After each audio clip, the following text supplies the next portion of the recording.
Hi, today I'm going to talk about how property and construction professionals can grow their companies through marketing without business development burnout. I talk about business development burnout quite a lot with companies such as firms of, say, architecture practices, project managers, quantity surveyors, engineers, planning consultants, you name it. Anybody who's sitting at the project team meeting table for construction projects, this is for you.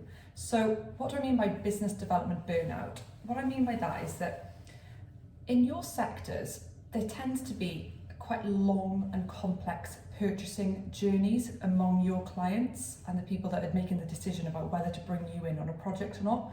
So what we tend to find is that a large portion, say you're the director or you sit on the board, a large portion of your time is spent winning new work. And so then when you really think about how to navigate to the next stage of growth, it's hard to see a way to do that without it just meaning loads more of your time in winning more contracts, putting together proposals, RFPs, tenders, the whole thing. So I really want to talk to you today about how marketing can lighten the load when used correctly. Marketing is typically very misunderstood in these sectors. It's seen as quite tactical, something that we do. We post on social media, we send out emails when we remember, maybe we aim for a monthly newsletter, but it only goes out, say, once or twice a year in the end. You know, posting a little blog post on the website, wonderful when we do it, but that's very tactical. So looking at how we can make your life easier and save you time through marketing is what I want to focus on. So the first thing to look at is when you started your company, it's quite likely that networking was the main source of your business, and it probably still is today. But that model is not sustainable in the super long term, especially if you want aggressive growth. So looking at things like going to corporate dinners, having a table with clients, potential clients, mingling, meeting up, swapping cards. Clearly, this is a fantastic way for your company to grow, and I'm not suggesting for a second that we would stop that. But what I would say is what happens once we want to go further than that, and once we start to see that actually loads of our competitors are also at those dinners. What happens when we can't get to a dinner and our competitors are there?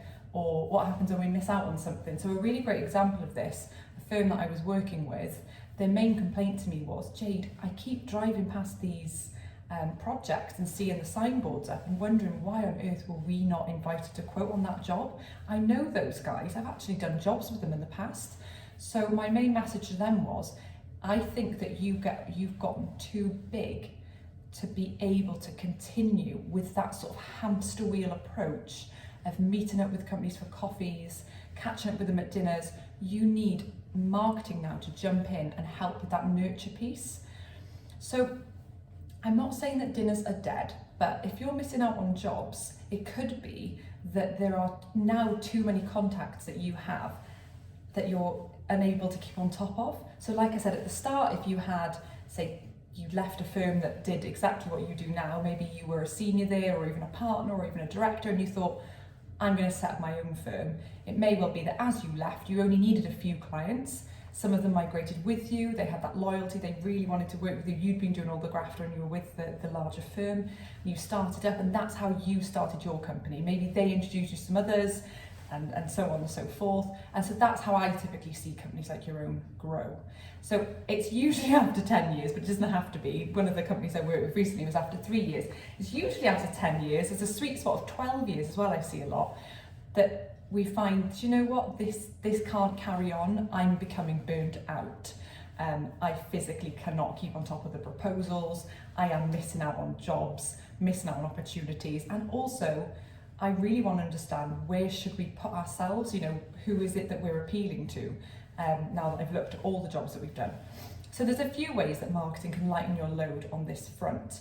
The first thing is looking at having a really good CRM system put in place. Now I understand that can be really frustrating for companies like your own because you don't know where to look, you don't know where to turn to first, and you don't know which product is going to be best for you. I've spoken to companies where they were about to put down £20,000 up front for a very large system when they were quite a small firm, and so we quickly helped them to turn that around and looked at a subscription-based CRM that was much more aligned with what they needed. Now, often the reason that CRM systems are not delivering value to companies like your own, if you have already got one, is that they haven't been set up strategically. So my main piece of advice in relation to having a CRM system is start as early as you can. The sort of start as you mean to go on is so true when it comes to marketing systems. But also have professional, strategic, external support if you do not have senior in-house data or marketing resource. So really looking at how your contacts get put into that system is extremely important. So how we lead profile any opportunities, so any contacts that are not yet clients or have been clients and you'd like to be invited to jobs again, how we profile and segment all those different contacts will really set you up to be able to have an efficient marketing strategy that will actually save you time. So looking at the CRM strategy is one of the first things that I suggest. Just in terms of conversationally, we shouldn't be jumping into things like that without a clear marketing strategy, but I tend to find that companies like your own will need this type of thing.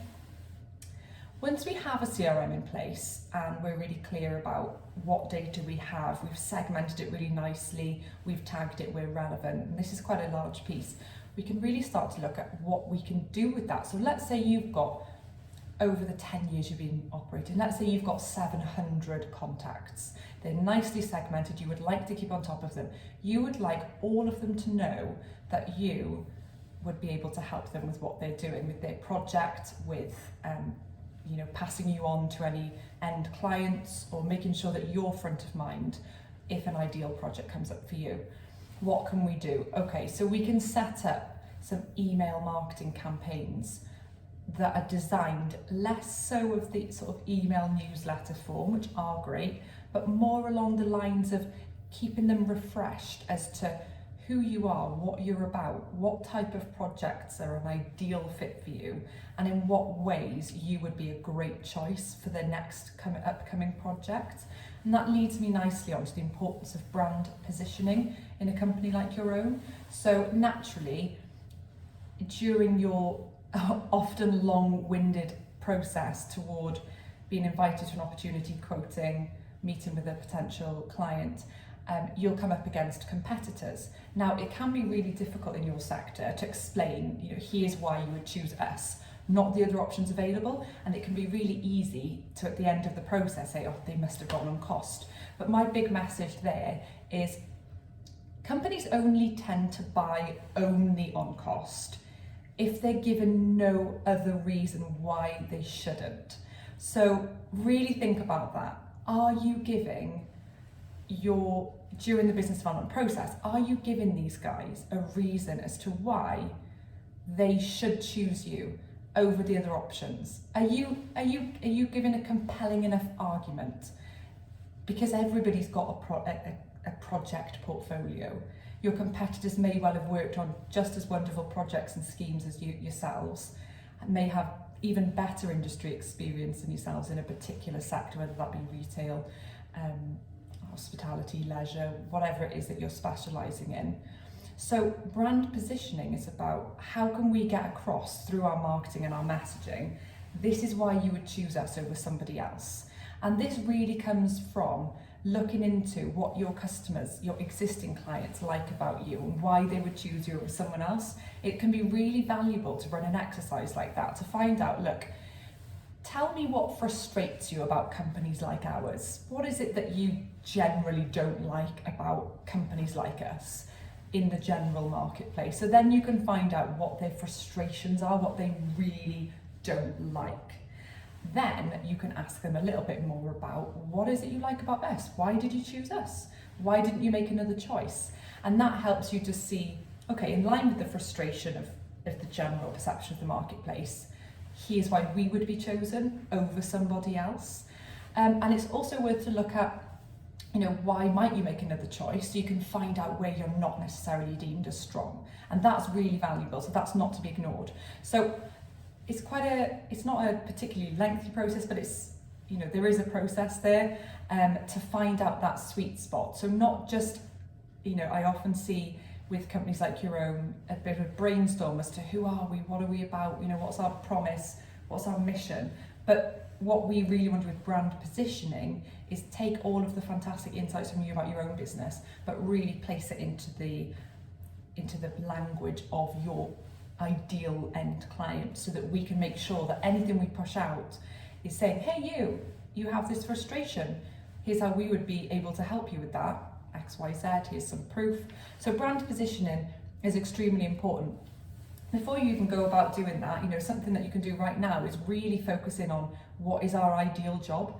What project do we want to be winning? Now, there's an old saying as well, and I can't actually quote exactly who, and I'd probably get the words wrong anyway, but it's about if you stand for nothing, you fall for everything, or if you don't niche, if you're trying to be everything for everyone, you'll be nothing to everyone. So really looking at, having a specialty and really having a niche, because unfortunately what happens for a lot of companies, whether it be a firm of architects, project managers, engineers, planning consultants, and anyone in your field of work, what tends to happen is that because you're capable of working on any particular scheme, your messaging can often be, we'll do anything from a small project to a large project, and we can do with this sector and that sector and the other sector. Now, that can be fine, but typically you want to be thinking, well, where do we want to be placed in the mind of our customers, our end clients? And if you're just sort of like, we're everything for everyone, they can't really file you away. And I talk about filing away a lot, trying to think about where would you want to be filed away in your ideal end clients or others who influence that decision-making process, whether or not the architect is part of the decision-making. Where do you want to file them away? Where do you want them to file you away, rather? So think about that. Think about mapping out your ideal client, your ideal project, and then build your positioning around that. So if there's an ideal sweet spot job for you, how can you then develop, say, 6 case studies that absolutely showcase we are fantastic at this? Now, I have spoken to companies in the past where their vision is they want to work on the huge, big, fancy city centre, massive, not necessarily city centre, but huge projects are a little bit out of their reach. And once we did some strategic work, we realised that they didn't need to be going for that type of work. We found that there were lots of low-hanging fruit projects, and the fact that they were not tiny, but not a huge company, worked in their favour. Small enough to care and large enough to have the resource to help you with this project. So finding that project sweet spot, whether that be in £1 million worth of value, or amount of resource that's going to be needed, or sector, and really start to think about how can we justify a position in the market based around that. So really thinking about those things, what I would want to leave you with today is just to look at taking a step back on what you've been doing in your marketing. Have you got in-house resource? If so, I assume it's more on the junior end, which I see a lot. Junior marketers are commonly underutilised in the sense that a junior marketer needs to be a coordinator role. So if you're expecting your marketing plan or strategy from a coordinator, this could be likely as to why you're feeling frustrated if you are. So actually stepping back and having that strategic process with either an in-house senior marketer, such as a marketing director on your board, or an external consultant, you can start to get the building blocks in place. How does that work? Well, we look at where do you want to get to as a company? What are the business objectives? i.e. what's holding you back from getting where you want to be? What's going to need to be focused on? And then how is the marketing going to be set up in order to help you achieve that? Now, it might be that you have an aggressive growth strategy. You want to get from 2 million sales for this year to 5 million sales within a 3-year cycle, or it could be that you just want steady organic growth over the coming 2 years. You'd like to add 200,000 to your sales going forward, or you want to introduce a new offering, or you want to make sure that your clients are introduced to a new service that you've brought in, or make sure they know your capabilities extend beyond that of which they've been using. So there can be so many things that marketing objectives link to, but really starting there is the place to be. Now, I've worked with a company recently who I'll be doing a case study on soon. It's a really exciting one, and they went through the strategic process, And by the end, they went through all their positioning, the CRM, their strategy, and by the end, they are now well on their way. So they're in year 3 of a 5-year growth plan, and they have achieved the target they had for that second year, and they've already secured more than 50% of the work in advance of this coming year. So they started their new financial year not long ago, and they now have, if they only have 50% of the work that needs to be won. So I imagine that they're going to end this financial year above where they wanted to be. It's not a coincidence. They invested in CRM, they've invested in a marketing strategy. This particular company actually we brought in a tele-nurturing partner. I don't like to say telemarketing because it's conducive to sort of boiler room calling and like cold calling. But actually what these guys realised was they had like 700 contacts that there was no way that they would be able to contact on their own without just being in that constant hamster wheel of running around chasing tails, trying to find out who's on what project, who could introduce who, dinners. Yep, don't stop the dinners. But it was about how can we make sure all of these guys are aware of us and how can we optimise that sales process. So they're now in a position, as a result of working with this tele-nurturing company, that they pretty much, all they do is go to qualified meetings, create the proposal, of which we have developed a sort of standardised process which has shaved off a huge amount of their time in creating proposals, and also looked at how we can optimise tenders and make things a bit simpler there. So the telemarketing company, they do everything apart from that. So if a new lead or opportunity comes into the company, they will call on behalf of team. Hello, it's the company that you contacted. Hello, thanks for getting in contact with us. What is it that you're looking for? Getting as much information as they can, farming all that information into the CRM directly, and then once a meeting is set up, once that company is qualified and they actually do want to meet with a director or a business development person, it's logged in the system, it's assigned to the relevant director. They go and meet with them, they send the proposal, back comes in the tele-nurturing firm. Hi, you had a meeting, how did it go? Was there anything else that you needed from us? Could I send you a brochure about our approach? Are there any other case studies that you're going to need? What's going on with the decision-making process? What are the factors that are going to influence this? And just really aligned with what that company specifically wants to know about their prospects journey, and just nudging things along. And so not only have they saved time on the business development processes, they're actually able to grow a lot faster than they would have, because their initial assumption was, wow, if we want to triple our turnover revenue in the next 3 years, 5 years, whatever it's going to be for you, oh my gosh, how are we going to do this? Absolutely, you can get a business development person, but again, their time is only going to go so far. So what do you end up with? 5? No, use marketing. So I hope that's been useful today. My main message to get across is that marketing is not just about pushing advertising campaigns live and posting out social media. Absolutely, those things underpin a strategy. If you're positioning yourself in a certain way, yes, let's reach out and be social and get content out that underpins that strategic approach, but it's not where we start. There is a huge amount of work before we press send on an email or pick up that phone or put out an advert. So yeah, please comment below if this has been useful to you. If you know of any other property and construction professionals who would value this, just share it on. And I look forward to answering your questions if you have any.